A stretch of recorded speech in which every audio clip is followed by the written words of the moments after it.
Every single time the economy crashes, two types of people emerge. The first type panics, pulls back, and waits for the storm to pass. The second type looks around, spots the gaps, and quietly builds an empire. History has proven time and time again that downturns don't destroy wealth, they simply shift it. The real question is, which side of that shift will you land on? The answer isn't about luck, it's about strategy, mindset, and knowing exactly what to do while everyone else is running in the opposite direction.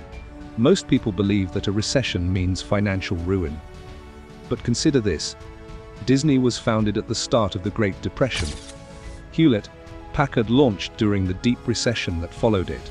And during the catastrophic financial crisis of 2008, companies like Airbnb, Uber, and WhatsApp all came to life.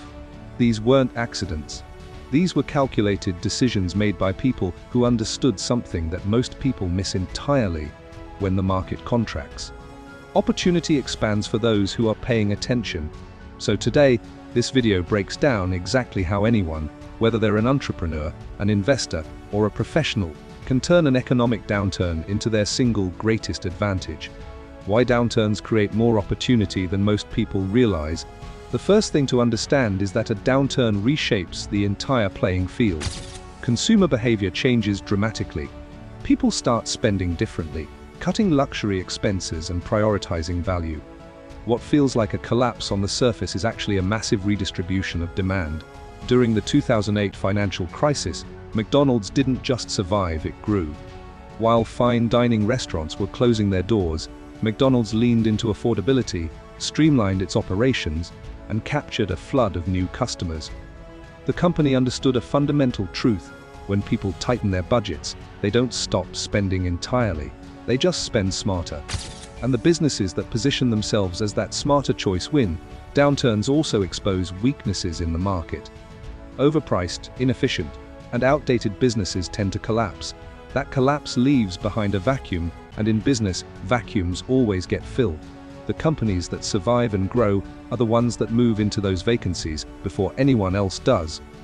Warren Buffett. They had a nickname for railroads. I mean, that was just what Northern Pacific was, the Nipper, and One of the most celebrated investors in history, made some of his most legendary moves during economic downturns. His philosophy has always been consistent: be fearful when others are greedy, and be greedy when others are fearful. During the 2008 crisis, Buffett invested billions into Goldman Sachs and Bank of America when most investors were desperately fleeing the financial sector. Those bets paid off enormously in the years that followed. He didn't get lucky, he had a plan. Another powerful force at work during downturns is the devaluation of assets. Real estate prices drop, company valuations shrink. Talented employees, suddenly available due to mass layoffs, become accessible to smaller businesses that previously couldn't compete for that talent. For those with capital and a long-term mindset, this is the closest thing the business world has to a clearance sale. Jeff Bezos understood this. Amazon used the post didn't work. We launched Marketplace, which became our third-party seller business, which now represents more than 40% of units sold on Amazon. .com crash and subsequent economic slowdowns to hire top-tier engineers and tech talent that larger companies were shedding.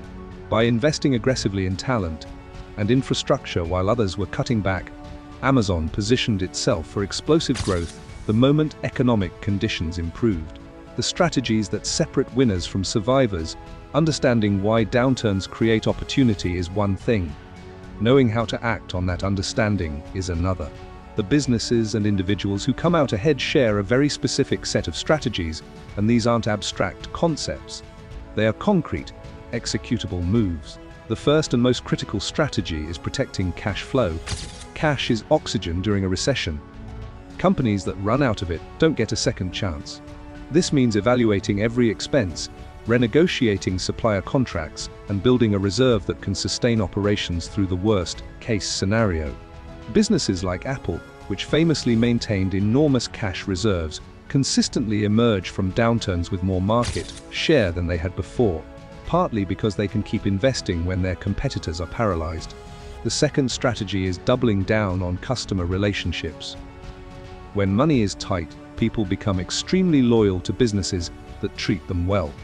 The businesses that cut corners on service During a downturn, damage trust that takes years to rebuild. Those that go the extra mile, offering flexible payment terms, personalized attention, and genuine value, build deep loyalty that survives long after the recession ends. The third strategy is investing in innovation. This sounds counterintuitive during a downturn, but the data consistently supports it. During the COVID-19 pandemic, companies like Zoom and Shopify didn't hesitate. They doubled their investment in product development and digital infrastructure. The result was staggering growth. Zoom became a household name almost overnight. Shopify's revenue exploded as e-commerce demand surged. Both companies recognized that a shift in the market had created a massive new need, and they moved fast to meet it. The fourth strategy is talent acquisition. When competitors are laying off skilled workers, a smart business treats that moment as a golden recruitment opportunity. Some of the most talented professionals in any field are available during a downturn and at compensation levels that were previously unthinkable.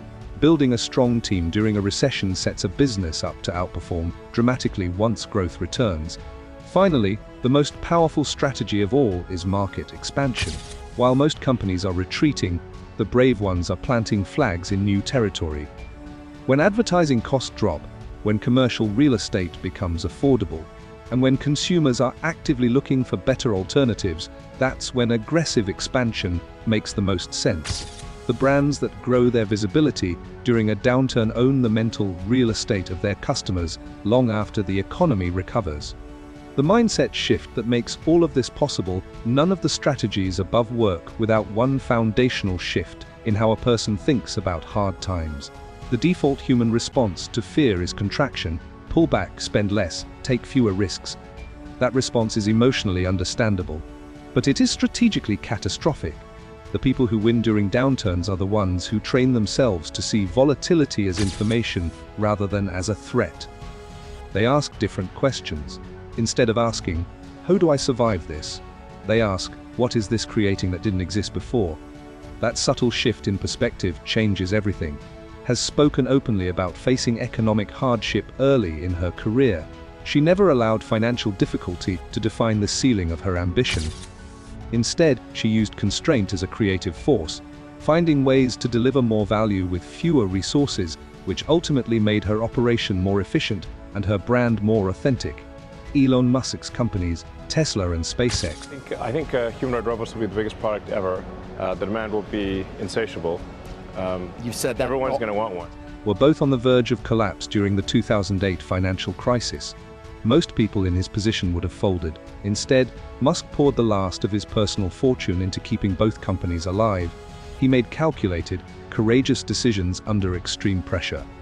Both companies survived, and both went on to become some of the most valuable enterprises on the planet. What these examples share isn't genius or supernatural luck. It's a specific way of thinking, one that treats adversity as a compressed opportunity. The economy will always cycle through periods of expansion and contraction. That is not a threat. It is a reliable pattern that rewards the people who understand it and penalizes those who don't. Economic downturns are not the end of the story. They are the chapter where the most important characters make their most defining moves. The panic, the uncertainty, and the noise, all of it is temporary. But the positions that bold, clear-eyed individuals and businesses take during a downturn, those are permanent. So the next time the headlines scream about recession, the next time the market shakes and the fear sets in, remember that somewhere, someone is quietly acquiring assets, recruiting talent, launching a product, and building the next great company. The question has never been whether opportunity exists in a downturn. The question is whether you'll be ready to take it.